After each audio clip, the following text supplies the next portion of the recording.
YouTube के सभी श्रोताजनों को मेरी ओर से प्रणाम। सनातन धर्म से जुड़ी हुई प्रत्येक रहस्यात्मक तथ्यों को जानने के लिए इस चैनल को सब्सक्राइब जरूर करें। आप सभी को मेरी ओर से प्रणाम।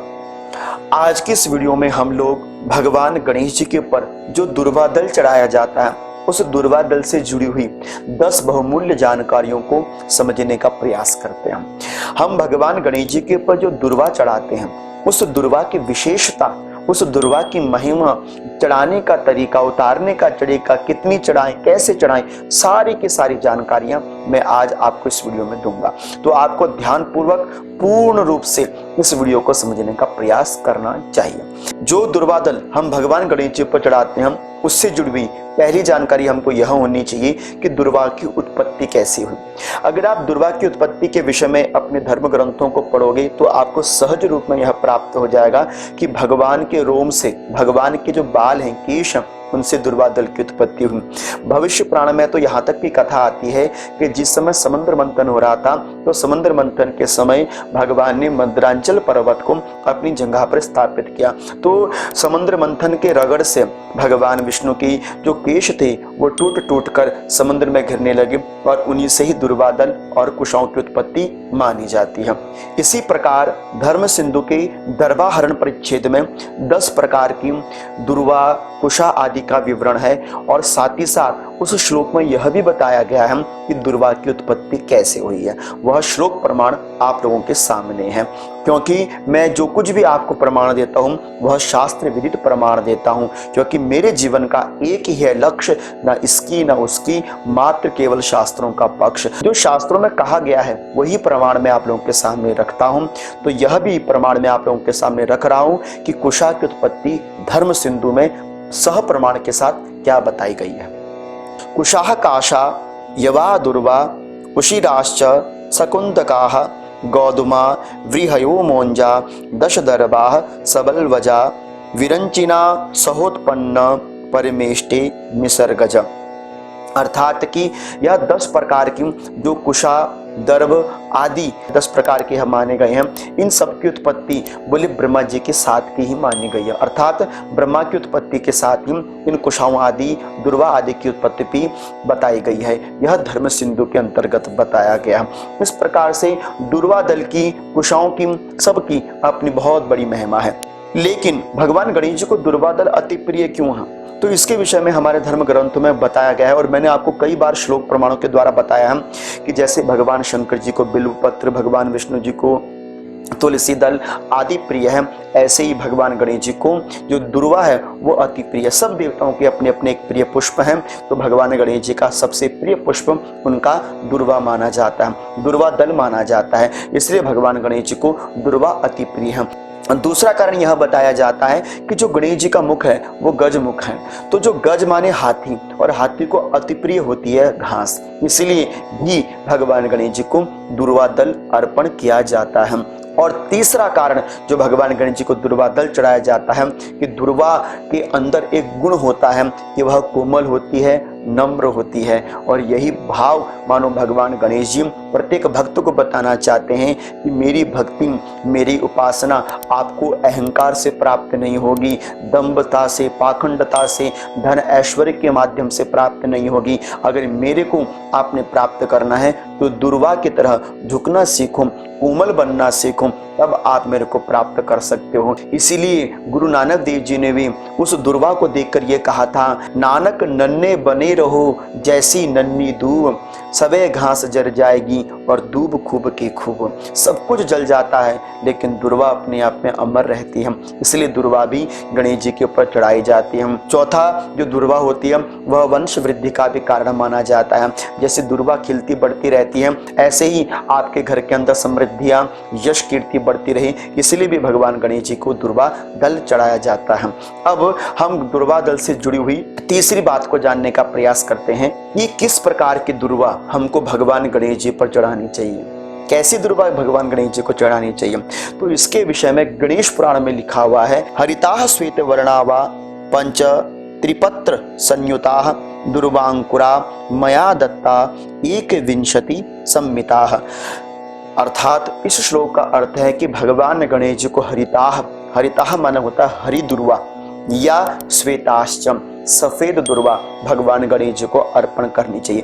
पहले तो यह कोशिश कीजिए कि आपको भगवान गणेश जी को चढ़ाने के लिए हरी दुर्वा प्राप्त हो जाए, साफ दुर्वा प्राप्त हो जाए। अच्छी जगह से आप दुर्वा छांट कर लेकर आए, जहाँ पर किसी का आना जाना ना हो, ऐसी बढ़िया जगह से आप दुर्वा का चयन करके अगर हरी दुर्वा आपको मिल जाती है तो भगवान को आप हरी दुर्वा अर्पण कीजिए। और दूसरा, यदि आपको हरी दुर्वा नहीं मिलती तो श्वेत वर्ण की दुर्वा, सफेद वर्ण की दुर्वा भी भगवान गणेश जी के ऊपर चढ़ाई जा सकती है, यह गणेश पुराण में कहा गया। अब दुर्वा दल से जुड़ी हुई चौथी बात कि हमको अगर गणेश जी पर दुर्वा चढ़ानी है तो कितने पत्तों वाली दुर्वा चढ़ानी चाहिए। देखिए, जैसे आप भगवान शंकर जी के ऊपर बेल पत्र चढ़ाते हो तो 3 पत्रों वाला बेल पत्र आप भगवान जी पर चढ़ाते हो। अगर एक भी पत्र टूट जाए तो वह खंडित माना जाता। ऐसे ही जब आप भगवान गणेश जी पर दुर्वा दल चढ़ाएं, या तो 3 पत्ते होने या उसमें 5 पत्ते होने चाहिए। इस तरह से 3 पत्ते वाला और 5 पत्ते वाला दुर्वा दल ही भगवान गणेश जी को अर्पण करना चाहिए। लेकिन यह भी ध्यान रखें कि वह दुर्वा दल कोमल कोमल हो, ताजा ताजा हो, और यह भी ध्यान रखो कि दुर्वांकुर हो, अंकुरित वाली दुर्वा होनी चाहिए, सूखी दुर्वा नहीं भगवान को चढ़ानी चाहिए। इस तरह से दुर्वा दल से जुड़ी हुई हम अब 5वीं बात को समझने का प्रयास करते हैं कि दुर्वा दल भगवान गणेश जी को कितनी चढ़ानी चाहिए। तो इसके विषय में भी गणेश पुराण में बताया गया है कि दुर्वांकुरा मया दत्ता 21 संमिता, अर्थात 21 का अर्थ होता है 21। अगर आप 21 दुर्वा दल गणेश जी को चढ़ा सको, यह सर्वोपरि उत्तम माना जाता है। इसलिए भगवान गणेश जी को आपने 21 दुर्वा दलों की गांठ बनाकर भगवान जी को दुर्वा दल अर्पण करनी चाहिए। दुर्वा दल से जुड़ी हुई 6वीं बात, अगर हम भगवान गणेश जी पर दुर्वा दल चढ़ाएं तो कहाँ पर चढ़ाएं? पैरों में चढ़ाएं, हाथों में चढ़ाएं, मुख के पास चढ़ाएं, कहाँ चढ़ाएं? तो इसके विषय में हमारा शास्त्र कहता है कर्णे यावा सिर से। अगर आप भगवान गणेश जी पर दुर्वा दल चढ़ा रहे हो, या तो भगवान जी के कानों के आसपास दोनों कानों में चढ़ा सकते हैं, या एक कान में भी रख सकते हैं, या भगवान जी की सिर पर भगवान जी के दुर्वा दल को अर्पण करना चाहिए। और इस तरह से दुर्वा दल से जुड़ी हुई 7वीं बात कि दुर्वा दल किस तरफ को चढ़ानी चाहिए, जो दुर्वा का मुख होता है उसको किस तरफ करना चाहिए।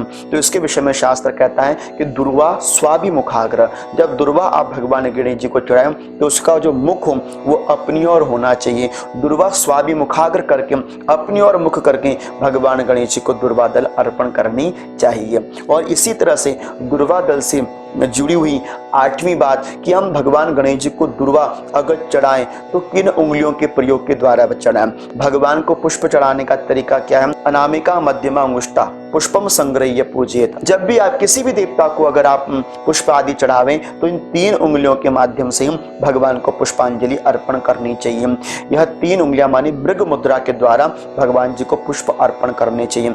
और जब भी भगवान को पुष्प अर्पण करो तो अधोमुख करके हाथ नहीं चढ़ाना चाहिए, ऊर्ध्वमुख करके ऐसे भगवान जी को बिल्वपत्र, तुलसी दल, दुर्वा दल जो आप अर्पण कर रहे हो किसी भी देवता को वह अर्पण करना चाहिए। इसी प्रकार जब आप भगवान गणेश जी को दुर्वा दल अर्पण करें तो इन 3 उंगलियों के माध्यम से ही भगवान जी को दुर्वा दल अर्पण करना चाहिए। अब दुर्वा दल से जुड़ी हुई 9वीं बात, आपने गणेश जी को दुर्वा दल इन 3 उंगलियों के द्वारा तो चढ़ा दिया, लेकिन अगर आपने उसको उतारना है, उठाना है तो कैसे उठाना चाहिए? तो इसके विषय में बताया गया कि अंगुष्ठा तर्जनीभ्याम तो निर्माल्यम मपनोदयित, इन दोनों उंगलियों के माध्यम से, जो ये आपकी इंडेक्स फिंगर है जिसे हमारे शास्त्र में तर्जनी बताया है और अंगुष्ठा, इन दोनों के माध्यम से चढ़ी हुई दुर्वा या पुष्प को उठाना चाहिए। दुर्वा दल से जुड़ी हुई 10वीं बात कि किस मंत्र के माध्यम से हमको भगवान जी को दुर्वा दल अर्पण करना चाहिए। अगर आपको दुर्वा दल अर्पण करने का मंत्र आता है ओम कांडात कांडात प्रोरहंति पुरुषः पुरुषस्परिम एवानो दुर्वी प्रतनु सहस्त्रेण शतेन च, अगर आप इस मंत्र के माध्यम से दुर्वा दल चढ़ा सकें बहुत अच्छी बात है। नहीं तो भगवान जी के 12 नामों से समुखश्चेक दंतश्चम कपिलो गजकर्णकः लंबो दृश्य विकटो विघ्न विघ्ननाशो विनायकः धूम्रकेतु गणाध्यक्षो भालचंद्रो गजाननः द्वादशैतानि नामानि यह पठे शृणुयादपि आदि 12 मंत्रों के माध्यम से भी आप भगवान गणेश जी को दुर्वादल अर्पण कर सकते हैं। या गणेश गायत्री के द्वारा एकदंताय विद्महि वक्रतुंडाय धीमहि तन्नो दंती प्रचोदयात् या भगवान जी के बीज मंत्र के द्वारा ओम गंग गणपतये नमः इस मंत्र के द्वारा भी आप भगवान गणेश जी को यह दुर्वादल अर्पण कर सकते हैं। इस तरह से भगवान गणेश जी के पर दुर्वादल से जुड़ी हुई इन जो 10 महत्वपूर्ण जानकारियों को दिया वह आपको अच्छी लगी होगी। अगर यह जानकारी आपको अच्छी लगी है तो इस वीडियो को लाइक जरूर कर दीजिए, अपने इष्ट मित्रों को जरूर शेयर कर दीजिए इस वीडियो को। अगर आपने अभी तक चैनल को सब्सक्राइब नहीं किया तो चैनल को सब्सक्राइब जरूर कर लीजिए। इस तरह से अगर आपके मन में कोई प्रश्न हो तो आप मुझे इंस्टाग्राम पर भी फॉलो कर सकते हैं। इस तरह मैं आप सभी भक्तों को अनंत अनंत कोटि वंदन प्रणाम करता हूँ। हरिओम नमः शिवाय।